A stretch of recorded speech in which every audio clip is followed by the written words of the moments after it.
राज्यभरात आज अहिल्यादेवी होळकर जयंती मोठ्या उत्साहात साजरी केली जाते आणि पहिल्यांदाच राज्य सरकारच्या माध्यमातून एवढी मोठी जयंती साजरी करण्यात येते. काय भावना आहे? लोकांना तुम्ही भेटताय, लोकांच्या काय नेमक्या भावना आहेत? बघा, फक्त राज्यभरात मातोश्री अहिल्यादेवींची जयंती साजरी होत नाही, तर देशभरामध्ये ही जयंती साजरी होती. देशभरामध्ये या देशाचे पंतप्रधान, राष्ट्रपती, महाराष्ट्राचे मुख्यमंत्री, महाराष्ट्र सरकारनं चौंडीला कॅबिनेटची बैठक घेतली.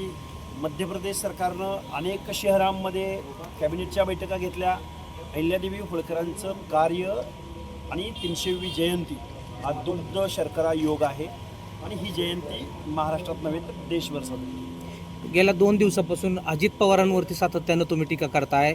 यामध्ये अजित पवारांकडून ओबीसी महामंडळांचा जो काही निधी या संदर्भात तुम्ही वक्तव्य करताय, नेमकं काय प्रकरण आहे? हे बघा, अजितदादा पवार हे अर्थ खात्याचे मंत्री आहेत आणि अजितदादा पवारांना कुठलाही पक्ष सत्तेत येऊ, विचाराचं, विचारधारेचं किंवा पक्षाचं काही देणं घेणं नाही, सोयीसुतक नाही. हे नेहमी सत्तेमध्ये जातात, सत्तेमध्ये बसतात आणि सत्तेमध्ये बसले की अर्थमंत्री पदावर बसतात आणि महाराष्ट्राच्या तिजोरीच्या चाव्या कमरेला ठेवतात. बरं, ठीक आहे, गेली 20 वर्ष झालं तुम्ही अर्थमंत्री आहात, पण आमच्या ओबीसीच्या, व्हीजेएनटीच्या, एसबीसीच्या सामाजिक न्यायाच्या योजनांसाठी या फुले शाहू आंबेडकरांच्या महाराष्ट्रानं अनेक महामंडळं निर्माण केली. त्या महामंडळांना एक छदाम देऊ नये या अर्थमंत्र्यानं. कळत नाही सोशल जस्टिस? कळतो का अजितदादा पवारांना सोशल जस्टिस? आर्थिक नियोजन करता तुम्ही, फक्त नेहमी टेंडर काढता, नेहमी इरिगेशन, नेहमी रोड, रस्ता, पाणी, ह्याच्या बाहेर तुम्ही जाणार नाही. सामाजिक न्यायासह समता प्रस्थापित करणं हे आपल्या लोकशाहीचं प्रियांबलमधलं बेसिक तत्व आहे. आता या पोल्ट्रीवाल्याला काय कळणार सामाजिक न्यायासह समता? सोशल जस्टिस, सोशल इनजस्टिस काय कळणार अजित पवारांना? त्यामुळं हा माणूस सामाजिक न्यायाच्या बाबतीमध्ये या माणसाला काहीही नॉलेज नाही, आमचा आरोप आहे. आणि फक्त ओबीसीचा निधी डायव्हर्ट केला नाही त्यांनी, व्हीजेएनटीचा निधी डायव्हर्ट नाही केला. कायद्यानं बंधन असताना सुद्धा एसटी एसटीचा 746 कोटी रुपयाचा निधी डायल्यूट केला. आणि महाराष्ट्रामधनं ज्यावेळी टीकेची झोड उठली या सरकारवर, त्यावेळी माननीय देवेंद्र फडणवीस साहेबांनी सर्वासार्व करण्याचा प्रयत्न केला. हे फॅक्ट आहे, हे वास्तव आहे. तुम्ही लाडकी बहीण योजना राबवा, अजून काही राबवा, अजून काही राबवा, राबवा ना, आम्ही कुठं नाही म्हणलोय.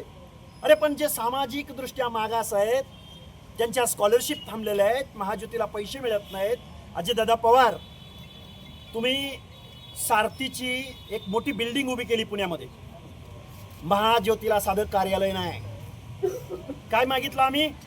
महाज्योतीला निधी मागितला. आम्ही काय मागितलं? PhDला पैसे मागितले. आम्ही काय मागितलं? आमच्या पुण्यश्लोक अहिल्यादेवी शेळी मेंढी महामंडळाला निधी द्या. आम्ही काय मागितलं? वसंतराव नाईक महामंडळाला निधी द्या. आम्ही काय मागितलं? नोकर भरती करा. आम्ही काय मागितलं? बेरड बेडर रामोशी समाज. आता बघा, व्हीजेएनटीची 8 महामंडळं जाहीर केलीत. किती? 8 महामंडळं निर्माण केले. त्या 8 महामंडळाला 50-50 कोटी रुपये अपेक्षित होते त्यांच्या डिक्लेरेशन प्रमाणे. 1 रुपया देत नाहीत, 1 रुपया. अरे आर्थिक नियोजन तुम्ही करता, सत्तेतनं पैसा कमवता, पुन्हा निवडणुका जिंकता. ह्या आम्हा मतदारांचं, आम्हा 18 पगड जातींचं आम्ही काय मागतोय? त्यामुळे अजितदादा पवार हे अर्थ खात्याला, मी परत एकदा सांगेन, का चिकटून बसलेत? अजितदादा पवारांनी अर्थमंत्री पदावर राहण्याचा त्यांना नैतिक अधिकार नाही. जर आमच्या सामाजिक न्यायाच्या योजनाचे पैसे जर डायव्हर्ट होत असतील तर अजितदादा पवारांनी पहिल्यांदा या अर्थमंत्री पदाचा राजीनामा दिला पाहिजे. तुम्ही अजित पवारांवरती टीका केल्यानंतर राष्ट्रवादीच्या कार्यकर्त्यांना तुम्ही एक आवाहन केलं होतं की मी आज बारामतीमध्ये येणार आहे आणि दम असला तर त्यांनी मला रोखून दाखवावं. हे बघा, मी नाही पहिल्यांदा आव्हान केलं. एक सूरज चव्हाण नावाचा एक प्रवक्ता आहे राष्ट्रवादी, काय युवकचा काहीतरी आहे, काय पद आहे ते बी माहिती नाही महाराष्ट्राला. माहिती आहे का तुम्हाला कोणाला? तो सूरज चव्हाण म्हणतो की महाराष्ट्रात त्याला फिरू देणार नाही. बारामतीत आलो मी, बारामतीत. सूरज चव्हाण एक मेंढपाळाचा पोरगा आहे मी, आमच्या नादाला तू लागू नको. आणि तुमच्या वरिष्ठ सभागृहातल्या आमदारानं ज्यावेळी मला YZ म्हणलं त्यावेळी या सगळ्या गोष्टी चालू आहेत. आणि अजितदादा पवार, तुम्ही वरिष्ठ सभागृहात त्या मिटकरीला तुम्ही घेतलंय, शिव्या देतो तुमचा आमदार. आम्ही काय मागितलं? आम्ही निधी मागितला म्हणून तुम्ही शिव्या देणार आणि त्याला तुम्ही वरिष्ठ सभागृहाचा आमदार केलाय आणि तो म्हणतो मी स्वतः ओबीसी आहे. काय तू जन्मानं ओबीसी आहेस? कधी बोलला तू विधान परिषदेमध्ये? हे असली बिंडोक माणसं ज्यांना सामाजिक न्याय माहीत नाही, दीनदलित माहीत नाही, शोषित वंचित माहीत नाही, भटक्या विमुक्त जाती जमाती माहीत नाहीत, त्या लोकांकडून काय अपेक्षा करणार? आणि म्हणे आम्ही फुले शाहू आंबेडकर, आम्ही फुले शाहू आंबेडकर. काय रे, काय सांगितलं होतं फुले शाहू आंबेडकरांनी? कारखाने काढायला, सहकारी साखर कारखाने मोडीत काढून खाजगीकरण करून स्वतःकडे घ्यायला. अजितदादा कारखान्याचा टर्नओव्हर आहे तेवढा आमच्या ओबीसीला 60% ओबीसीला निधी मिळत नाही. ही आमची ओढ आहे. अजितदादा पवार वैयक्तिक भांडण नाही तुमच्याशी, तुमच्या या इथल्या व्यवस्थेशी प्रवृत्तीशी आमचं भांडण आहे. का हो, कशासाठी लागतात तुम्हाला सगळी पदं घरात? आम्ही माणसांनी मतं द्यायला जन्म घेतलाय? हे अशा अनेक प्रश्न आहेत. अजितदादा पवारांचं माझं वैयक्तिक भांडण नाही, पण आमच्या शोषितांचा वंचितांचा आवाज या अर्थमंत्र्याला ऐकायला जाणार आहे का? आणि मग या अर्थमंत्र्याचा जे मुख्यमंत्री महोदय म्हणून माननीय देवेंद्र फडणवीस साहेब आहेत, त्यांना आमची विनंती आहे की आम्ही तुम्हाला खूप विश्वासानं आम्ही तुम्हाला मतदान दिलं आहे, तुम्ही या गोष्टीमध्ये लक्ष घातलं. तुम्ही राज्यभर मुख्यमंत्री यांच्याकडे तुम्ही विनंती केली आहे, पण तेच म्हणतात की आरोप बिनबुडाचे आहेत. हा अर्थ खात्याचं कुठंतरी अज्ञान आहे. हे बघा, मी लक्ष्मण हाके या महाराष्ट्राला जबाबदारीने बोलतोय. अजितदादा पवार गेल्या 20 वर्ष झाली अर्थमंत्री आहेत.